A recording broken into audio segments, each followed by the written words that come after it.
Hi, and welcome back to another episode from the Halcyon Heights SMP. My name is Sanity, and welcome back to our little kingdom. It has been quite a bit of time since we have made any progress here up on the surface. We have spent the majority of our time the last couple of episodes down in our giant cavern, but today it is time to come back up for some fresh air and work on a new building, some terraforming. As you may notice, there have been some dramatic changes around the town square. I was working on paths over here when I suddenly decided that there should be some sort of building back here. Liking the dark and claustrophobic feel of this part of the path, the building idea morphed into this raised section that we now have. I really like the atmosphere as you walk along this alley we have created. And there will end up being some sort of building up here. Don't ask me what. We have so many building footprints planned out and no idea what's going in all of them. It's fine. In addition to this alley, we defined a few more entrances into the town square and finished texturing all of the pathways on the west side. We have also prepped an area over here near the wheat field for a future build. Well, what are we getting up to today? You know, it's been a while since we've looked to see if that book has anything to say about what we've been doing. The villagers are starting to get restless where they are. They yearn for more permanent homes. Huh. I guess they have been stuck in that bunker for quite a while now. I suppose we should focus on their buildings a bit.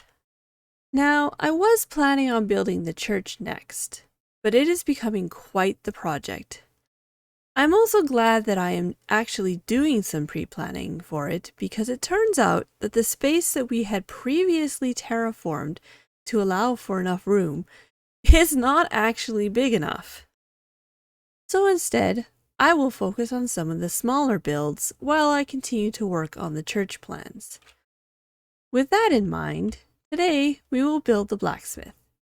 This will be the home for our 2 toolsmiths that we already have, as well as for an armorsmith and weaponsmith that we still need to procure.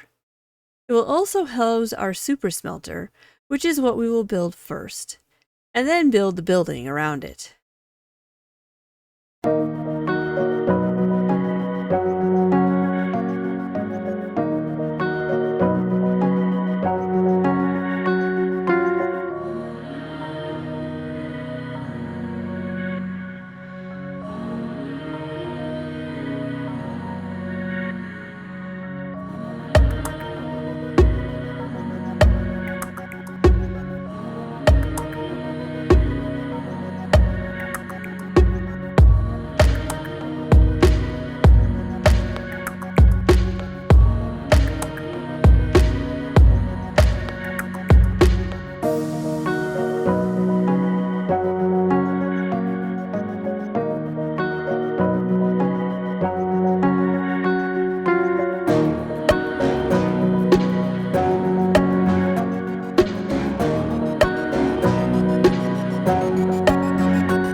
Voila! 1 supersmelter. Well, mini supersmelter. It only has 16 furnaces.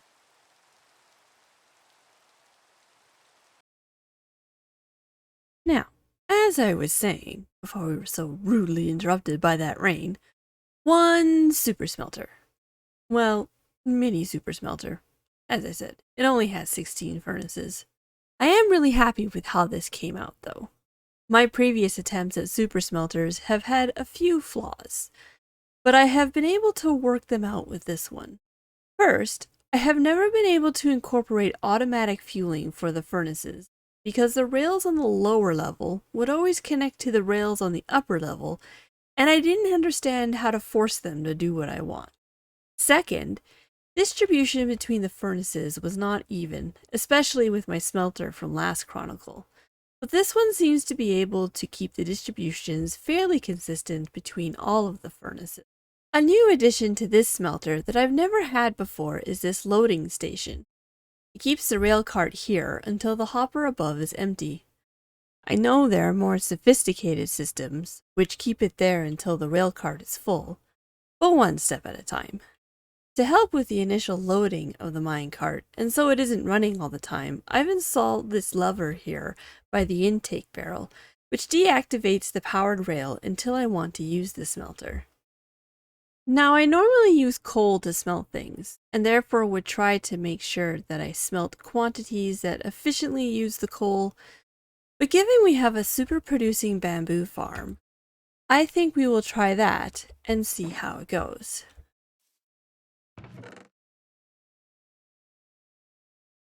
So now that this is completed and working, let's build the blacksmith around it.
Welcome to Ye Old Blacksmith.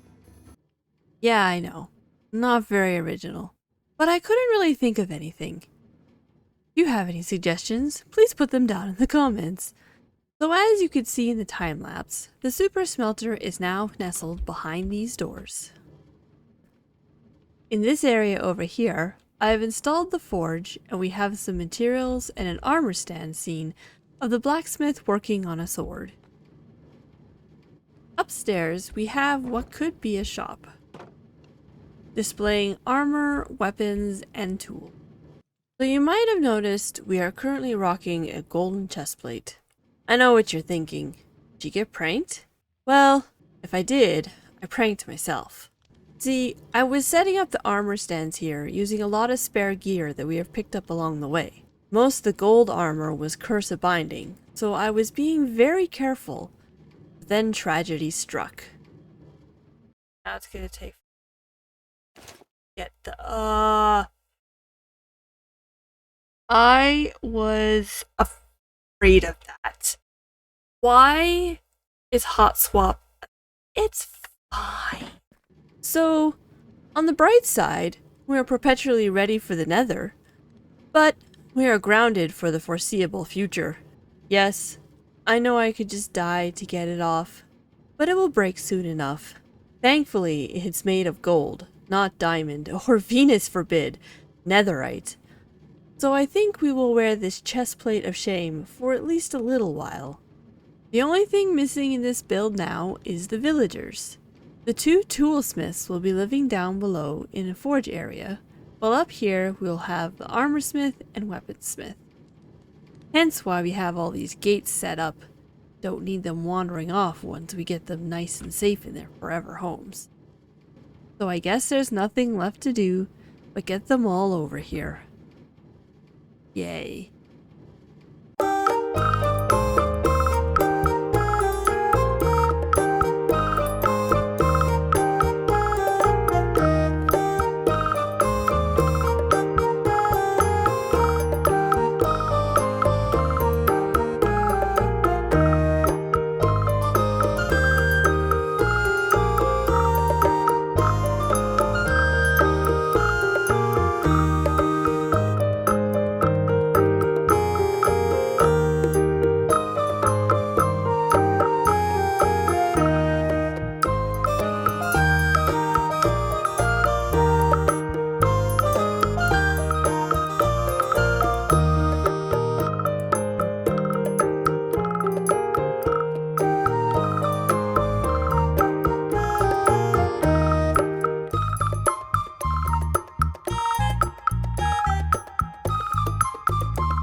Well, that wasn't as bad as I thought it would be. The most annoying part was not having my wings to be able to fly up to the top of the blacksmith, or back onto the dirt path when I fell off. Oh, and having to wait for the last villager to finish with gossip time in the town square. Either way, 4 down, many more to go. But obviously, we need to build their areas first. You may be wondering why 2 of the villagers were taken from the tower of the tavern. It turns out that before we had moved the villagers into the bunker, 3 of them had made their way up into the tower and couldn't find their way down. It was really quite confusing after I had moved all the others into the bunker, why I was hearing villager hmms while in the tavern. It worked out well in the end though, because this way I didn't have to breed any more villagers to get the 2 that we needed. And there's still 1 up there for any other profession we may want. But this is where we're going to have to leave it today. Next time, we'll work on trying to get this darn chestplate off. We've already taken a few points of durability off it. Only 106 points to go. If you enjoyed the episode, please do give it a like. And if you'd like to know when the next installment goes live, please consider subscribing. And don't forget to hit that bell. And if you'd like to see some of the behind the scenes stuff and be a part of some of the shenanigans live, come see me during my streams over at twitch.tv/sanity. But until next time, stay floofy, my friends, and I will see you sometime in the future. Bye!